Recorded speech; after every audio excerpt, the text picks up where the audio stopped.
జై శ్రీరామ్. ఓం నమో వెంకటేశాయ. ఇటీవల నేను ఒక వీడియో చూశాను. అందులో ఒక పెద్ద ఆయన మాట్లాడుతూ ఈ సమయంలో ఇప్పుడు గనుక కేంద్రంలో తిరిగి మరలా నరేంద్ర మోడీ గారు ప్రధానమంత్రి అయితే ఇవే చివరి ఎన్నికలవుతాయి, భారతదేశంలో ప్రజాస్వామ్యం ఉండదు అని చెప్పి ఆయన ఒక వీడియో చేశారు. అయితే కొన్ని విషయాలు నిష్కర్షగా మాట్లాడుకోవాల్సిన అవసరం ఉంది. అందరూ దాన్ని దాచిపెట్టుకుంటూనో మనసులో ఉంచుకునో కప్పిపెట్టుకునో సమర్థించుకుంటూనో ఉంటే జరిగేవేవి ఆగవు. ఈరోజున దేశంలో ఎవరెవరు ఏమేమి మాట్లాడుతూ ఉన్నారో అందరికీ తెలుసు. ప్రధానంగా కాంగ్రెస్ పార్టీ అధ్యక్షుడు అసలు జమ్మూ కాశ్మీర్తో భారతదేశానికి పనే ఉంది అనే స్థాయిలో మాట్లాడుతూ ఉన్నప్పుడు, లేదా హిందువులకు హిందూ సమాజానికి వ్యతిరేకంగా అన్ని రకాల వ్యాఖ్యలు చేస్తూ ఉన్నప్పుడు ఈ బరితెగింపు ఎక్కడి నుంచి వస్తుంది, ఎలా చేస్తున్నారు ఇట్లాంటి వ్యాఖ్యలు అని ఆలోచిస్తే కొన్ని వాస్తవాలను సమాజం ముందు చెప్పవలసిన అవసరం ఉంది. నేను ముందు చెప్పినట్టుగా ఇప్పుడు గనక నరేంద్ర మోడీ గారు ప్రధానమంత్రి అయితే ఇక ఎన్నికలు ఉండవు అనే మాటని తిప్పి చెప్పాలి. ఇప్పుడు గనక నరేంద్ర మోడీ గారు ప్రధానమంత్రి కాకపోతే ఈ దేశంలో ఖచ్చితంగా రాబోయే రోజుల్లో ఎన్నికలు ఉండవు. దానికి కారణం ఏంటి అంటే, మీరు అయోధ్య రామజన్మభూమిని సాధించిన, కాశీ విశ్వేశ్వరుడి దేవాలయం సాధించిన, మీరు ఏం చేసినా కానీ ఈ దేశంలో హిందువులుగా ఆలోచన చేయటం లేదు. మేము హిందువులం అనే భావన ఈ దేశంలో హిందువుల్లో మెజారిటీ సమాజానికి ఆ భావన కలిగించటంలో వాళ్ళంతటా వాళ్ళకి లేకపోగా కలిగించినా కానీ అది ఉద్దీపనం కావటం లేదు. అందువల్లే ఈ రోజున గ్రామాల్లో కావచ్చు, నగరాల్లో కావచ్చు, వేరే మతాలకి మత నాయకత్వం ఉంది.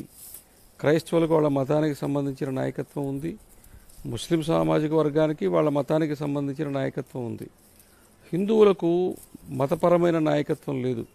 రాజకీయ నాయకత్వమే హిందువులను శాసిస్తూ ఉన్నారు. గ్రామాల్లో కూడా అంతే.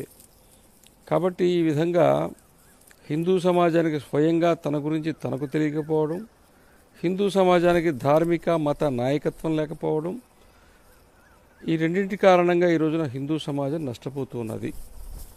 ఇకపోతే సమాజంలో వస్తున్నటువంటి మార్పులు చెప్తాను. డెమోగ్రఫికల్ చేంజ్, జనాభాపరమైన సంఖ్యాత్మకమైనటువంటి మార్పు. హిందువులేమో సంతానాన్ని తగ్గించుకుంటూ రావటం, ముస్లిములు సంతానాన్ని పెంచుకోవటం.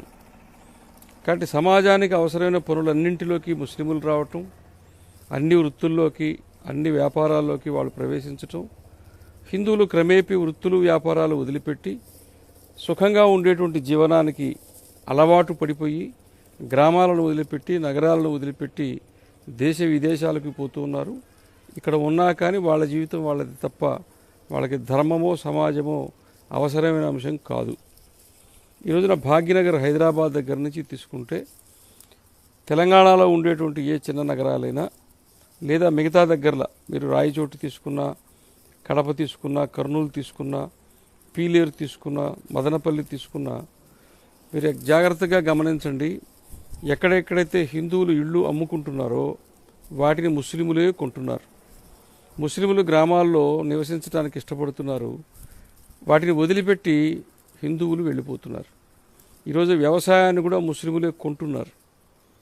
వాళ్ళేమో దురాక్రమణ చేసి కదా, ఏదో పాత బస్తీలో మత కలహాలు జరిగినప్పుడు హిందువులను తిరగేసి ఆ ఇళ్ళన్నీ ఆక్రమించుకున్నారు. అట్లా కాదు. ఈరోజు ఎక్కడైనా సరే ముస్లిముల ఆస్తుల్ని కొంటున్నారు. కాబట్టి గ్రామాలు కావచ్చు, నగరాలు కావచ్చు, వాళ్ళ జనాభాని ఒక ప్రాతిపదికన లేదా ఒక లక్ష్యంతో లేదా ఒక పథకం ప్రకారము వాళ్ళ జనాభాని పెంచుకోవటమే కాకుండా మొత్తము దేశాన్ని వాళ్ళు, ఒక ఇంగ్లీష్ పదం వాడుతున్నాను, ఓన్ చేసుకునేటువంటి ప్రయత్నం చేస్తున్నారు. హిందూ సమాజం వాళ్ళ వేళ్ళు తెగ్గొట్టుకుని, మూలాలు తెగ్గొట్టుకుని, కేవలం నేను భౌతికంగా సుఖంగా ఉంటే చాలు అనే పద్ధతిలో ఆస్తులు తెగనమ్ముకొని వెళ్ళిపోతున్నారు. ఇది వాస్తవం. ఇటువంటి పరిస్థితుల్లో ఈ రోజున రాబోయే 2, 3, 4 ఎలక్షన్స్, ఇంకొక 10-20 ఏళ్లలో ఈ దేశంలో ఖచ్చితంగా హిందువులు సంఖ్యాత్మకంగా కాకపోయినా గుణాత్మకంగా మైనారిటీలు అవుతారు. వీడు ఓటేయడు. వేసిన హిందుత్వానికే ముస్లింలాగా ఆలోచించినట్టు, క్రైస్తవులుగా ఆలోచించినట్టు హిందూ ఆలోచన చేయటం లేదు. ఇప్పుడుండే విద్యా విధానం కారణంగా, పెంపకం కారణంగా, అన్ని కారణాలుగా వీడు హిందుత్వాన్ని పోగొట్టుకున్నాడు.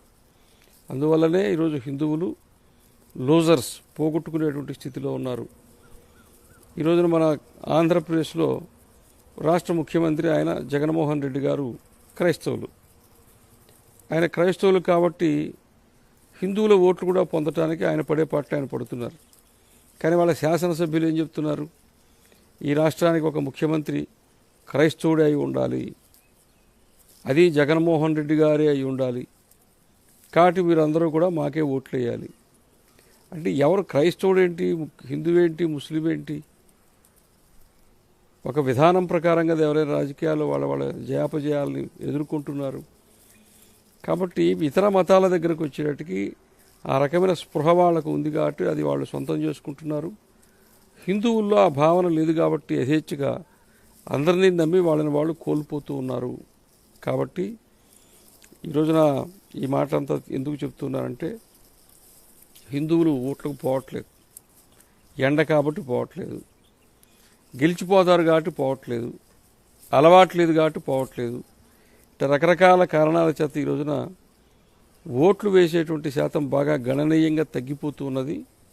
ఇది మీకు మీరు కట్టుకుంటున్నటువంటి సమాధి, మీ పతనానికి మీరే హేతువు, మిమ్మల్ని మీరే నాశనం చేసుకుంటూ ఉన్నారు. కాబట్టి హిందువులుగా ఆలోచన చేయండి. మిగతా మతాల వాళ్ళు ఎలా అయితే ఆలోచన చేస్తున్నారో అలా ఆలోచన చేసి మన ధర్మాన్ని కానీ, మన సమాజాన్ని కానీ, మన సంస్కృతిని కానీ, మన దేశాన్ని కానీ శాశ్వతంగా నిలబెట్టేటువంటి ఒక సిద్ధాంతాన్ని కావచ్చు, ఒక పార్టీని కావచ్చు, ఒక నాయకత్వాన్ని కావచ్చు ఎన్నుకోవటంలో మొహమాట పడవద్దు. ఇతర మతాల వాళ్ళు మొహమాట పడకుండా మేము ఇది అని చెప్పుకుని వాళ్ళ ఓట్లు పొందేటువంటి ప్రయత్నం ఎలా చేస్తున్నారో మీరు కూడా మేము ఇది అని చెప్పి ఓట్లు వేసే స్థితికి హిందువులు ఎదగాలి. లేకపోతే దీనికి వేరే మార్గం లేదు. ఇంకొక 20 సంవత్సరాల తర్వాత భారతదేశంలో నువ్వు ఏడిచి గీపెట్టిన కశ్మీర్లో 70 ఏళ్ల నుంచి ఏం జరిగిందో, లేదా కశ్మీర్ తర్వాత కేరళలో ఏం జరుగుతుందో, ఇప్పుడు బెంగాల్లో ఏం జరుగుతుందో, రేపు పొద్దున్న మొత్తం భారతదేశంలో అదే జరుగుతుంది. నువ్వు ఏడ్చినా కేకలు పెట్టినా నీ గోడు వినేవాడు ఒక్కడు రాడు. నీ నాశనాన్ని నువ్వు కోరుకుంటున్నావు, జరగబోయేది ఇది. కాబట్టి తస్మాత్ జాగ్రత్త. నువ్వు హిందూ సమాజాన్ని, హిందూ దేశాన్ని ఇలాగే నిలబెట్టదలుచుకున్నావా? ఊటి దేశం పోతే గంగలో గలని అనుకున్నావా? నీ కర్మ నువ్వు అనుభవించదలుచుకున్నావా? నీ కర్మ నువ్వు అనుభవించు. ఇంతకు మించి వేరే పరిస్థితి లేదు, మార్గం లేదు. జై శ్రీరామ్.